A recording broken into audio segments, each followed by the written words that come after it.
berita.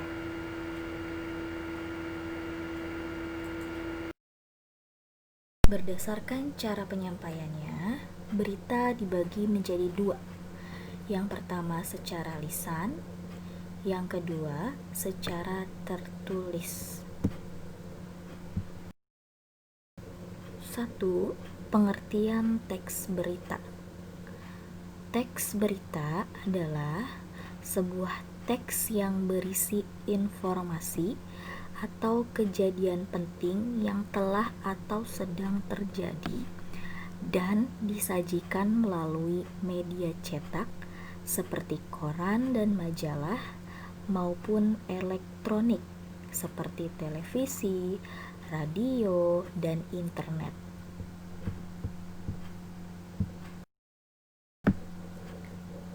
Ciri-ciri teks berita. Yang pertama, faktual atau sesuai fakta.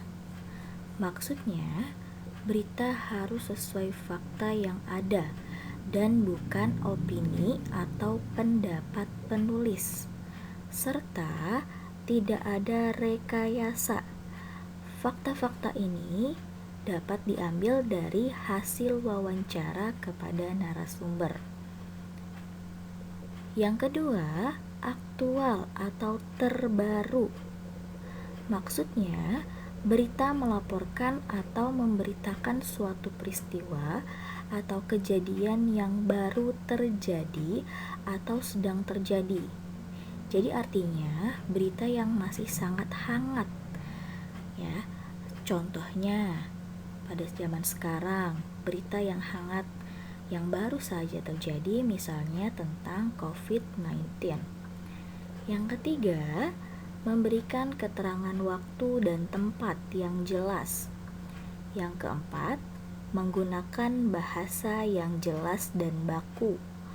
Yang kelima, bersifat objektif atau apa adanya. Yang keenam, kronologis atau runtutan peristiwa disajikan secara runtut.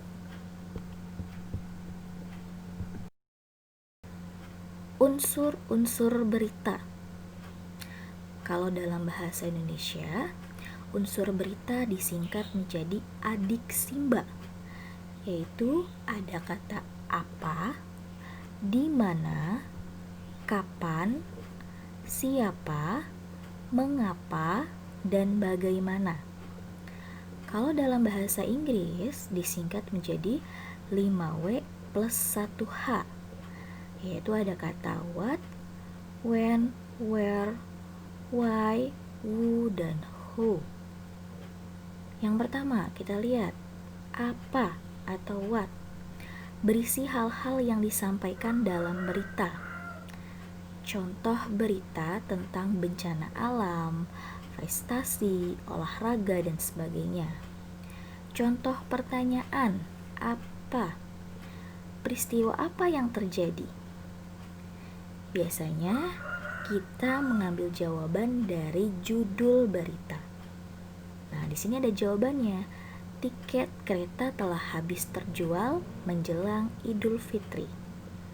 Yang kedua, di mana? Berisi lokasi atau tempat kejadian. Contoh pertanyaannya, di mana peristiwa itu terjadi?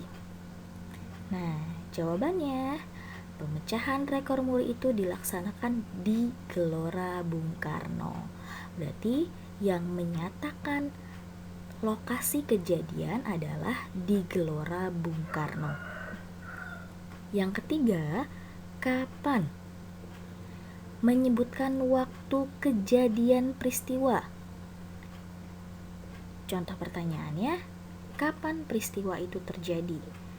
Berarti jawabannya harus menunjukkan waktu kejadian. Jawabannya misalnya, kebakaran tersebut terjadi pada pukul 5.00 waktu Indonesia Barat. Nah, itu waktunya. Contoh kedua, perhelatan itu akan dilaksanakan pada Senin 5 Januari 2020.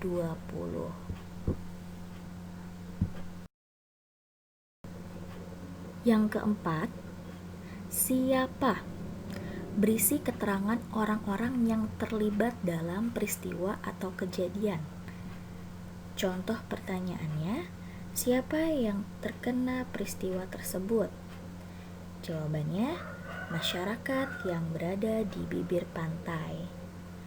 Kelima, mengapa? Merupakan alasan atau latar belakang terjadinya peristiwa. Mengapa peristiwa itu bisa terjadi?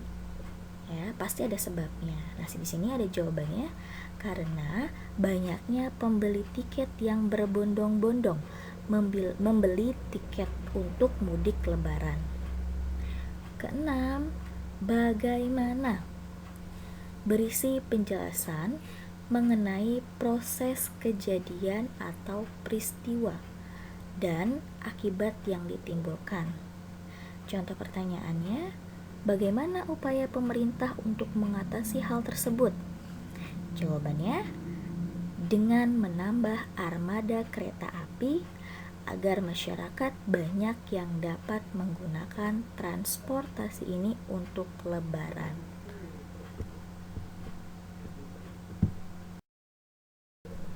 Contoh teks berita.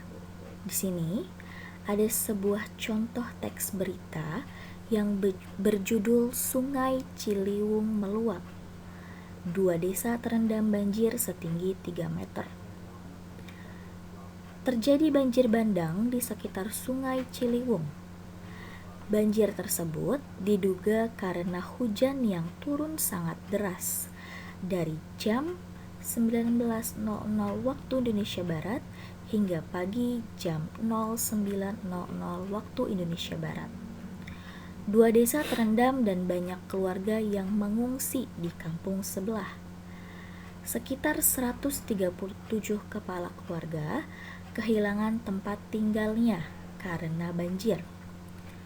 Pemerintah segera memberikan bantuan berupa tempat pengungsian, air bersih, makanan, minuman, obat-obatan, dan pakaian. Sebelumnya juga pernah terjadi banjir di desa ini, sekitar 2 tahun yang lalu. Tetapi banjir tahun ini lebih besar dibandingkan dengan tahun kemarin. Salah satu penyebabnya juga diduga karena kebiasaan masyarakat sekitar yang membuang sampah sembarangan di Sungai Ciliwung, sehingga terjadi banjir ketika musim hujan datang. Nah, sudah jelas terlihat kalau kita akan mencari unsur-unsur beritanya, misalnya dimulai dari unsur apa, peristiwa apa yang terjadi. Nah, kalian bisa ambil dari judulnya, yaitu tentang Sungai Ciliwung Meluap. 2 desa terendam banjir setinggi 3 meter. Kalau ada pertanyaan, kapan peristiwa itu terjadi? Nah, di sini ada jelas waktunya, yaitu dari jam 19.00 sampai jam 9.00 waktu Indonesia Barat. Kalau ada pertanyaan, siapa yang mengalami peristiwa tersebut? Yaitu sekitar 137 kepala keluarga di sekitar Sungai Ciliwung. Ya, itu adalah contoh-contoh dari menentukan unsur-unsur teks berita.